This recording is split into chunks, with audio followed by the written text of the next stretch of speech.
Hmm. The silent saboteur. Why your brain keeps you from what you want. You know what you want. The promotion, the relationship, the confidence, the peace. You can picture it clearly. You've told yourself 100 times that this is the year, the month, the week you finally make it happen. And yet here you are, still stuck, still waiting, still watching other people live the life you swear you're working toward. What's stopping you? It's not laziness, it's not bad luck, it's not even a lack of opportunity. It's something far more insidious, something hiding in plain sight, disguised as protection, rationality, even wisdom. Your brain is sabotaging you. And the worst part, you don't even realize it's happening. Let me tell you about Mark. Brilliant guy, talented, creative, spent 5 years talking about starting his own business. He had the skills, he had the idea. He even had clients lined up. But every time he got close to quitting his job and making the leap, something stopped him. 1 month it was financial uncertainty. The next it was imposter syndrome. Then it was the wrong timing. The economy, his age, his lack of experience, his too much experience. Mark wasn't afraid of failure. He was afraid of success. Because success meant leaving behind the familiar, stepping into the unknown, and becoming someone new. And our brains, they hate that. They're wired to keep us safe, predictable, and small. It's not a bug, it's a feature. But it's a feature designed for survival, not for thriving. Here's the thing about your comfort zone. It feels like home. It feels safe. But it's actually a cage. A cage you've built brick by brick, thought by thought, excuse by excuse. And the locks on that cage? They're psychological mechanisms your brain uses to keep you exactly where you are. The first lock is called cognitive dissonance. This is when your actions don't match your beliefs. And instead of changing your actions, you change your beliefs to match. Let's say you want to be healthier. You know you should exercise, but you don't. So what does your brain do? It creates a story. I'm too busy. I don't have time. I'm not built for fitness. My genetics are against me. And suddenly not exercising isn't failure. It's just who you are. You've turned inaction into identity. And once something becomes part of your identity, changing it feels like betraying yourself. That's the trap. You're not lazy. You're just protecting the version of yourself you've convinced yourself is real. The second lock is loss aversion. Psychologists have known for decades that humans feel the pain of losing something twice as intensely as the pleasure of gaining something. This is why you'll cling to a toxic relationship longer than you should.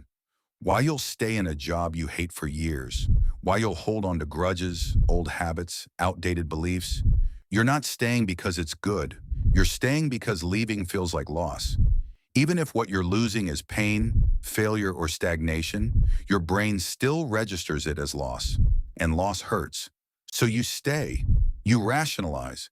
You tell yourself it's not that bad, that it could be worse, that at least you know what you have. But here's the truth. What you're actually losing by staying is your potential, your future, the person you could become. And that loss, that one is invisible. It doesn't hurt today. It doesn't scream at you. It just quietly drains away, year after year, until you wake up one day wondering where all the time went. The third lock is the sunk cost fallacy. You've already invested so much time, energy, money, emotion, that walking away feels like admitting it was all for nothing. So you double down, you invest more, you convince yourself that if you just keep going, it'll pay off. That breakthrough is right around the corner.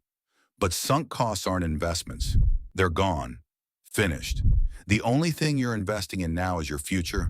And if your future self is still stuck in the same place, doing the same things, hoping for different results, then you're not being persistent. You're being stubborn. There's a difference. Persistence is when you keep moving toward a goal despite obstacles. Stubbornness is when you keep doing the same thing because you can't let go of what you've already lost. One is strategic. The other is self-sabotage dressed up as commitment. The fourth lock is confirmation bias. Once you decide something is true, your brain becomes a detective working only for the defense. It finds evidence that supports your belief and ignores everything that contradicts it. You think you're being objective. You think you're considering all sides, but you're not. You're cherry-picking reality to fit the story you've already written. If you believe you're bad at relationships, you'll remember every breakup and forget every moment of connection. If you believe the world is unfair, you'll see injustice everywhere and miss every act of kindness. If you believe you're not creative, you'll dismiss every good idea you have as luck or accident and amplify every failure as proof. Your brain isn't neutral, it's biased, and the bias is always in favor of what you already believe. That's why change is so hard. You're not just fighting external obstacles, you're fighting an internal system designed to keep your worldview intact. The fifth lock is present bias. Right now always feels more important than later. The discomfort of change today weighs heavier than the possibility of fulfillment tomorrow. You know you should start that project, have that conversation, make that commitment, but not today. Today is hard. Tomorrow will be easier, next week, next month, next year, except it won't. Because when tomorrow comes, it becomes today. And today still feels urgent, overwhelming, not the right time. So you push it off again and again. And before you know it, 5 years have passed and you're still in the exact same place, telling yourself the same stories, making the same excuses. Present bias tricks you into trading long-term gain for short-term comfort. And the price you pay? Your future.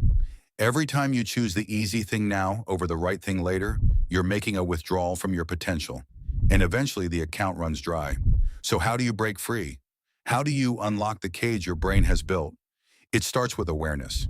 You can't fix what you can't see. And once you see these patterns, the cognitive dissonance, the loss aversion, the sunk costs, the confirmation bias, the present bias, you can't unsee them. They lose their power the moment you name them. Start small. Pick one area where you know you're stuck. Ask yourself, what story am I telling myself about why I can't move forward? Is it true? Or is it just the narrative my brain has built to keep me safe? What would I do if I didn't believe that story? What's one tiny action I could take today? Not tomorrow, today, that moves me even 1 degree closer to where I want to be? Change doesn't require a revolution. It requires a decision, and then another, and then another. You don't need to blow up your life. You just need to stop letting your brain convince you that staying still is safer than moving forward. Here's the hard truth. Your brain will never stop trying to protect you. It's doing its job, but its job was designed for a world where the biggest threat was a predator in the bushes, not a life unlived. In the modern world, the real danger isn't risk. It's regret. It's not trying. It's staying small because small feels safe. You will always have fear. You will always have doubt. You will always have that voice whispering reasons to wait, to hesitate, to play it safe. But you also have another voice, the one that knows what you're capable of, the one that remembers what you want, the one that refuses to let this be the final chapter of your story. That voice doesn't need to be louder. It just needs you to listen. And when you do, when you stop letting your brain write the script and start writing it yourself, everything changes. Not all at once, not perfectly, but inevitably. Because the only thing standing between you and the life you want is the story you keep telling yourself about why you can't have it. So here's the question.